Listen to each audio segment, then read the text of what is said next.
Hey, Christy Mattoon here with Rewire. Thank you for being here with me. I'm always super excited to get on here and talk about some of this stuff because some of what I say seems to resonate with people, and so that's really cool. And I tend to think about things a little bit differently, and somebody pointed out to me the other day, maybe it's because you were so damaged. You have a little different a perspective, which is fine. I'm cool with that. And so what I wanted to talk about today is actually the law of attraction, because this keeps coming up in my little world and people keep asking. So I'm going to tell you my thoughts on law of attraction. And the question I get most often recently is, do you practice law of attraction? And I'd have to say, no, I don't believe that I do. I practice something else, but I don't practice law of attraction. So I think one of the things about, what was that? Sorry. I think one of the things about something like law of attraction, because it is law of attraction, automatically your brain goes searching for the word law. What does that even mean? Right? So we go looking for an understanding of the word inside your mind. And if you've had interactions with the law, or you've had, you have a mentality towards law, that can be an issue. That can cause its own level of struggle, and it'll lower your vibration, making it harder to get to the place that you're trying to get to, which is always staying in this higher vibration. So saying something like the law of attraction in my head just doesn't work for me. And so like the whole concept of law of attraction for me for years has just been confusing. The first group of people I ever knew that practiced the law of attraction, and yes, I rolled my eyes, literally were couch sitters, and they would sit on the couch just repeating whatever it was that they were wanting.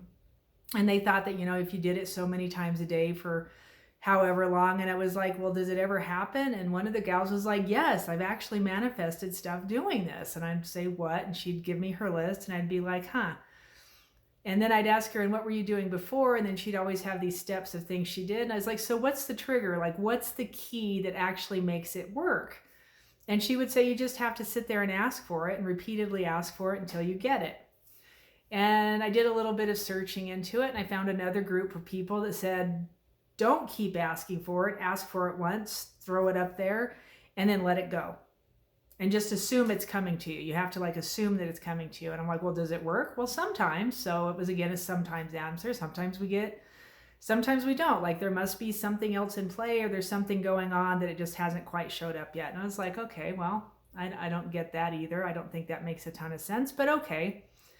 And then even the same idea in the church I went to, the idea of praying for what you want and what you need, just ask and it shall be given kind of concept. Well, why isn't it always?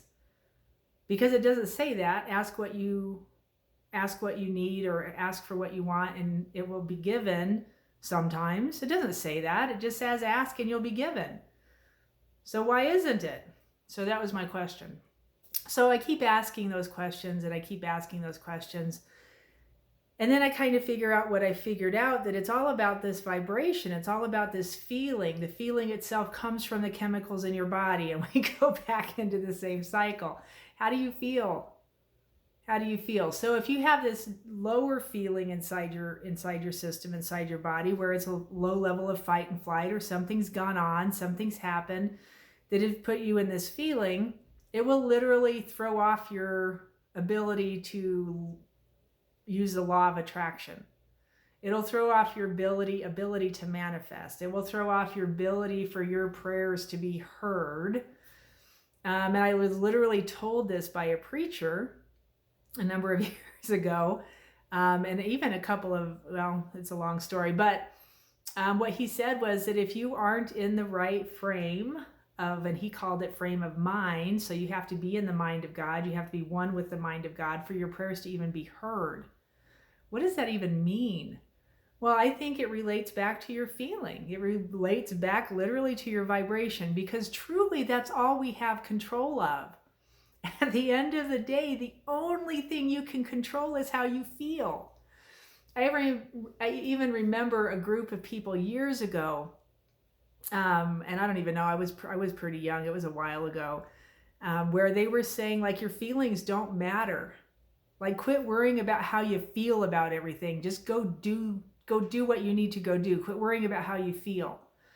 And if somebody had instead say, hey, pay attention to how you feel and notice what you're thinking in your head, and then notice how you feel in your heart, notice what your gut's doing, my whole life probably would have been different, especially after, I was old enough to go out and do my own thing. But instead, I was so locked into what I was always thinking, I never felt anything. And so I missed that whole boat. I think it just got dark out. And so law of attraction, do I practice law of attraction? No, I don't practice law of attraction. I practice keeping my vibration high. I do every day. That's what my practice is. Here's what I understand at this point. If you keep your vibration at such a level that it's vibrating like you've just got love and joy and peace in your heart all the time, and it won't always be at the high spectrum. Like there's definitely a spectrum to this thing, right? Everything from happiness all the way up to bliss, or whatever words you would use for it. So there's a spectrum to it for sure, but I'm always checking in and trying to lift it back up. Check in, lift it back up. I'm always trying to be in awe of something. I'm always trying to be in gratitude for something, right? Always. And that raises your vibration. That gives you these different chemicals in your body, right? It comes back to the physiology. So we have control over this. And if you keep that up high all the time, whatever it is you are thinking about that you want naturally falls into the pot of manifestation.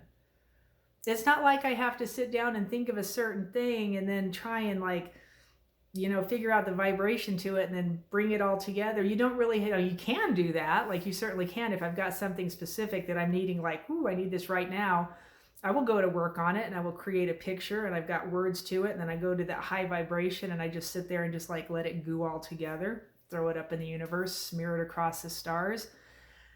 And I will definitely do that, but I don't think you have to all the time. I don't think you have to with everything. I just don't think it's necessary, because if you stay in a high vibration, you're always in manifestation mode.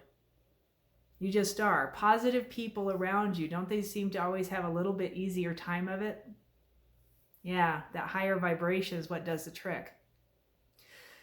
So that's what I think. There you go, for what it's worth to you. This is Mind Rewire. My name is Christy Mattoon. I'm blessed to be in front of you. I'm blessed to be with you. Like my channel, or what do you do to this one? Subscribe to it. Go over to Instagram if you can and like there too. I'm trying to get above 10,000 still. Good night. What a chore. I don't even know that it matters, but that's what we're told to do. So that's what I'm doing. Blessings and peace, and I hope to talk to you again soon.